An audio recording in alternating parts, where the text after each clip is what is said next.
Hi, welcome to Buzz, Indiana's Underground Business Voice. My name is Tony Selzo. We're here at Junior Achievement Building. I've got Heid with ProVim in the studio. Heid, what is ProVim? What do you guys do? We are web developers, web authors, and architects, and we are also web hosts. And you guys, you've been doing that how long? I started at the company in May 2005. Okay. Landed first client October 13th of 2005. So it was a long time that we just lived on paper. But since then, we've just been growing. Kind of built it up? Built it up, yeah. So what would you say that makes you guys different from all the other web players that are out there? What would you say is your differentiating factor?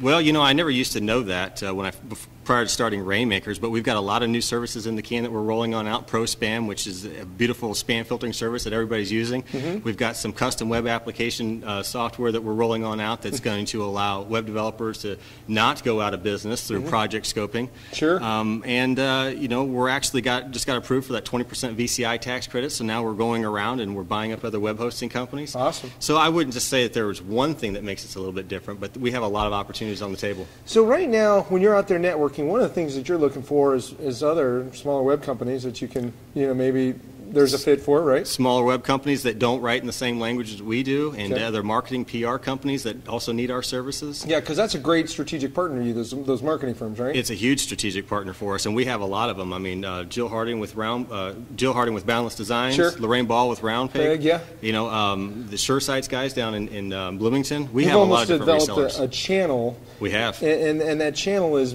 kind of grown in and really grown. Absolutely, too expensive at a time, but it is not expensive at your time to find channels. Build annuity streams, right? You got to. So you've kind of used the Rainmaker model to really help kind of grow this. And you said something to me that just was genius. And I don't know if you remember it. As we were talking on the phone, that it's that education through association, Tony. Mm-hmm. I mean that's what I've learned to do. And I was like, man, that is so pertinent. That's so kind of to the core of what we do. And I just expand on that. Tell us what you were talking about. Well, prior to me joining Rainmakers, I got laid off from my very last job, and I decided this is the last time I'm going to let my fortune be in the hands of somebody else. Sure. So when I started Rainmakers, I really didn't have any kind of a clue what I was doing, who I should be talking to, where I should go. Mm-hmm. When I joined Rainmakers, at the time there was only I think 15 or 16 events, so I did the tour. Sure. And I remember one time after about 3 or 4 months of going to every single meeting every single month, Lorraine Ball pulled me aside and she said, "Sweetie, I see you everywhere. You're going to get yourself burned out." And I said, no, I have to make networking my job if I want this thing to succeed. And what I did in making networking my job is I found everybody who I needed to talk to. I had one-on-ones, and I gained thousands and thousands of dollars of free coaching advice every single time I had those one-on-ones. Mm-hmm.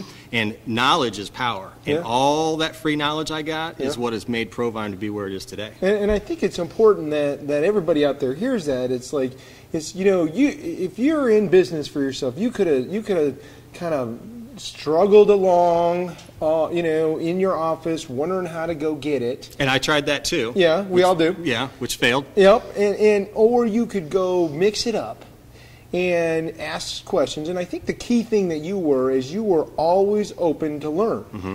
And there's that famous quote in the book, Secrets in the Art of Mind, I don't know something until I live the successful result of that knowledge. Mm-hmm. And you really always came with that paradigm. Mm-hmm. You was like, hey, I don't know how to do it. I'm going to figure it out. And I'll talk to people who seem to be doing it better than me. Yeah. And then you were open and applied. And I think that's why you're where you are today. That and constantly struggling for more outside influence because we don't know everything, and it's really not even a matter of what you know. It's so much as it's your ability to be able to find the answers you need. Who is it that knows what you need to know? Mm-hmm. You said that you were like, basically were on paper, and what was it, 2000? It was 2005, May 2005 until October. So roughly, half the year we only existed on paper, didn't even have a client. And now here we are, it's 2009. Where are you guys at? Well, from where we started, when I first joined Rainmakers, half dozen clients, only half of those were paying. So, sure, yeah. All of my websites were developed by 1099 contractors. We didn't have an office. The deliverables weren't very good because we were dealing with contractors. Yeah. Today, we actually have, we're a 5-man shop. We have payroll. We have a building. We have a ton of strategic connections. Sure. We have Indiana Computer Enterprise, which is a IT-based companies that we have exchange client bases with. And we have, I think, a little bit better than 230, maybe 240 clients. Wow. So in a few years, we've done some pretty good growth. I mean, it just shows you that, God, if you approach with that attitude and you do the work, And you listen to the outside feedback. Now, there's also something that's kind of special to both yours and my heart that you are kind of making as a symbol of your success. And you and I both love the Papa John story. Yeah, that's right. And so that's share with everybody out there, what's the Papa John story? Well, the Papa John story, I mean, this is a phenomenal success. This guy, he had a Camaro. His name was John, of course. And he sold his Camaro for $2,800 in the early 80s. Mm-hmm. He used half of that money to save his dad's failing business, and then he used the balance of that to start as what we know as today as Papa John's Pizza. Well, John always liked this car, and he wanted it back. He couldn't find it, so he built a replica, and that replica sat in the home quarters of Papa John's for the longest time until he got really, really aggressive about it. And he put on out there a challenge in the automotive world. I will give you $250,000 if you bring me my car, and I'll give you $25,000 if you lead me to some information that returns my car. Mm-hmm. So the guy who he sold the car to for $2,800 gave him a call and says, I don't know if the guy's got it, but I sold it a few years ago for $4,000 to this guy who only lives 200 miles from you. Wow. He gave the guy a call. He had the car.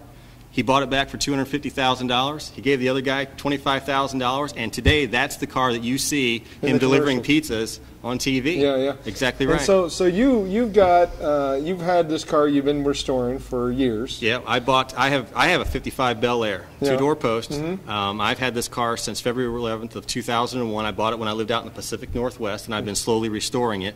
And now, through all of the work that ProVim I put into ProVim's now at a point to where it can actually start to give me some dividends, and I'm finally finishing the restoration of this car. Everybody that is watching this, that is going to watch this, they need to know that you could be that story. I mean, Heid had the drive and did the work, and he was open to listening to what he needed to know to get where he needed to go.